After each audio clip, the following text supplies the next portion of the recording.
Welcome to another episode of the Main Street Spotlight. I'm Republican Main Street Caucus Vice Chair Laurel Lee, and my guest today is one of our Main Street Caucus members, Congresswoman Marianette Miller-Meeks of Iowa. For those just getting to know Main Street, we are a caucus of Republican members who like to get things done. The Main Street Spotlight video series is one way you can meet our members who are fighting for you and making sure Washington works for you. Welcome to the Spotlight, Marianette. Let's dive right in. First, tell us a little bit about yourself, your background, and what brought you to Congress. Gosh, that may take up the whole spotlight, Laurel Lee. So I'm the fourth of 8 kids. My dad was enlisted Air Force. My mom had a GED and started working in retail and eventually was a medical records technician and a medical secretary. We traveled around the United States a lot. And when I was 15, I was burned in a kitchen fire and decided that I wanted to become a doctor. So I came home, told my parents, who weren't very enthused about that. And when you're a 15-year-old and your parents are discouraging, you think that you're not capable or you can't do it. And my parents just didn't think that an enlisted man's daughter was going to be able to go to med school. So at 16, I left home, started working. I enrolled in San Antonio Junior College, now community college, and thought if I got a degree in nursing, I could still work at night. So I finished my 2 years of community college, enlisted in the Army when I was 18, and ultimately got a degree in nursing, master's in education, and went to medical school. Never really thought I would be in politics, but as you're in healthcare, especially nursing and in medicine, you learn sometimes that the best way you can take care of your patients is to interact with the federal government and what the federal government is doing. So challenging the federal government when it interfered with the doctor-patient relationship, which almost always can put people on the right track and save cost, became a mission for me. So finally ran for office in 2020, won by six votes in that election, had to stare down Nancy Pelosi, but none of that could have happened without the great support of my husband, Kurt, and my 2 adult children, Jonathan, our son, and Taylor, our daughter. Well, and that kind of story is exactly why it is so wonderful for us in Congress to have you here with us. Having that medical background and your training is so impactful as we talk about the policy issues that confront us today in Congress. And in fact, I want to talk to you about that. You and I share a committee together where we work on healthcare. But first, tell me a little bit more about your district. What is it like? What is its makeup? Well, the first district in Iowa, originally when I was elected in the 2020 election, it was the second district. After the census and redistricting, it's now the first district. So it's a very unusual district. So we have river towns and river counties along the Mississippi River. Many of them are blue-collar union towns, which has seen a lot of their industry leave because of NAFTA and because of globalism. Then we also have the University of Iowa, several universities. Healthcare is a big thing. Entrepreneurship is very large. Businesses in agriculture and in trucking and in medicine throughout our district. And then you have the southeast part of our district. So I go to the Mississippi border. So my district also has the highest rate of unemployment and the lowest wage scale, so the highest rate of poverty, and then it's the largest manufacturing district in the state. So you have ag, you have manufacturing, you have union workers, and then you have the highest rate of poverty and unemployment. So it is a very tough district from that aspect, but phenomenal people. I moved to Iowa from Texas, from San Antonio, and have loved being there.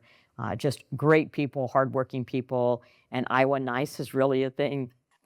I believe it. We can see it in the members who are here working with us in D.C. So now you are actually really well known for those close elections that you mentioned. It doesn't get much tighter than some of the election victories that bring you here to be with us.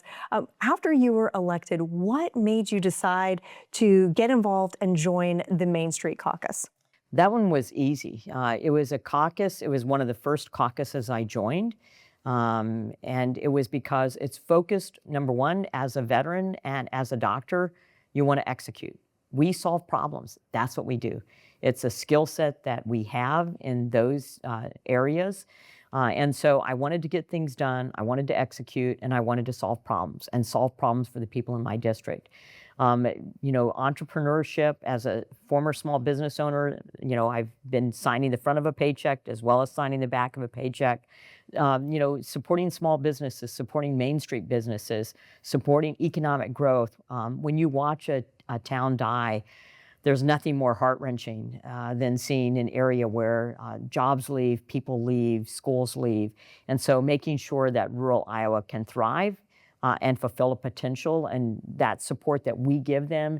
And the Main Street Caucus does that. It's support for small businesses, support for rural areas, support for entrepreneurship, and this growth, which really embodies the American dream. And I just felt that my story is the story of the American dream, and the Republican Main Street Partnership is the story of the American dream, keeping it alive and solving the problems and the challenges that rural areas and small businesses face on a day-to-day basis. Agree. Those are some of the most important things we do up here.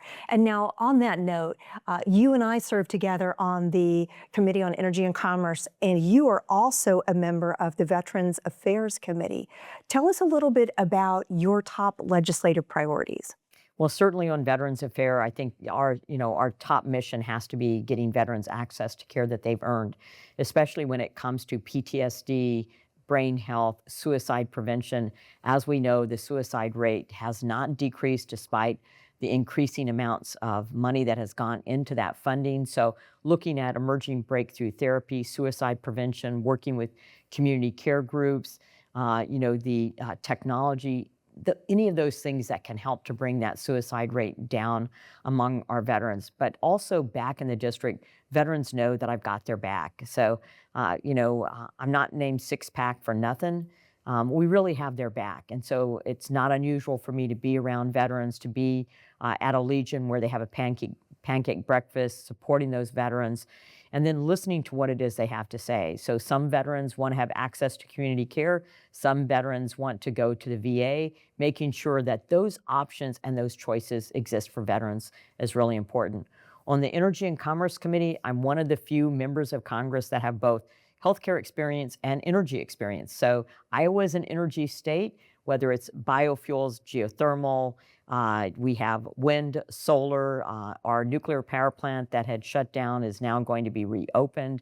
So looking at that, we do have some hydropower as well. We have almost every source of power, and then healthcare, of course, being both as a physician and as a nurse and as a director of public health, very active in the healthcare space as well, which is reducing cost of prescription drugs, and then making people have access to care. And something that you and I both do in our respective fields is making sure that we tackle waste, fraud, and abuse. And we know that there is waste, fraud, and abuse in the federal government and in our federal healthcare programs. Absolutely. And defining that and eliminating it is a critical part of fiscal responsibility for our country. Okay, now I have some fun questions I want to ask you. Okay. So let's start with this one. I know you play on the Congressional football team. Tell me about the football team. Well, it was there was one evening we were at a reception, and Representative David Valadao from California, and for those who know David Valadao, he's about 6'5", as is one of our Iowa congressmen, Randy Feenstra. And so he asked me if I'll join the congressional football team. Now, for those who know me, I am 4'11". I weigh a little more than I did when I was younger. I watch football. I love watching the Iowa Hawkeyes. But I would say, do I have much skill at football? No. And I said, well, when do they practice? And he goes, 7 o'clock. And I said, okay, well, that's better than baseball. And I said, how many practices? And he said, 4. And then he forgot to tell me where practice was. So I showed up to the last practice.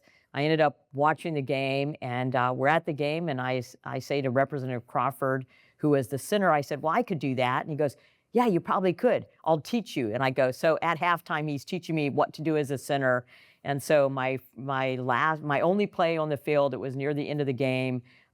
We had not, meaning the members of Congress with the NFL athletes, had not scored a touchdown, if you will, in flag football.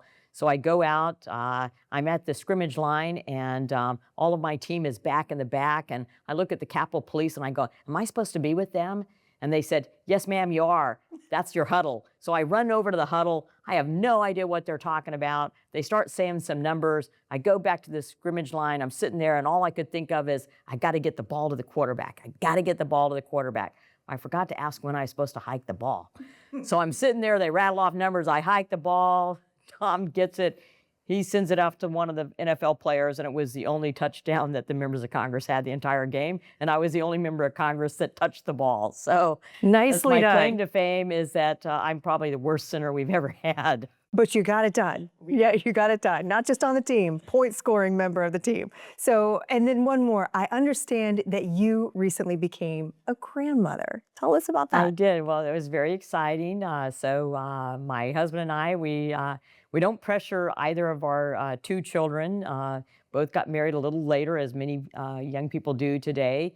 And so we just became the proud grandparents of Eleanor Annette, who was 5 pounds, 10.4 ounces, and now is above 6 pounds. So feeding is going well, but it's just wonderful to be a grandmother. Precious, precious life. And some of the things we're doing in energy and commerce, and some of the bills that you have been a champion on kids' online safety and protecting children online and disappearing messages. I mean, it has always been important, but every child deserves to have that protection online, and every parent deserves to have help. Absolutely. Well, congratulations Thank on the you. grandbaby, and thank you for your time today, Marianette. And that's a wrap for today's Main Street Spotlight. Thank you to each of you who are watching. Know that we are fighting for Main Street and for you every day here in Washington.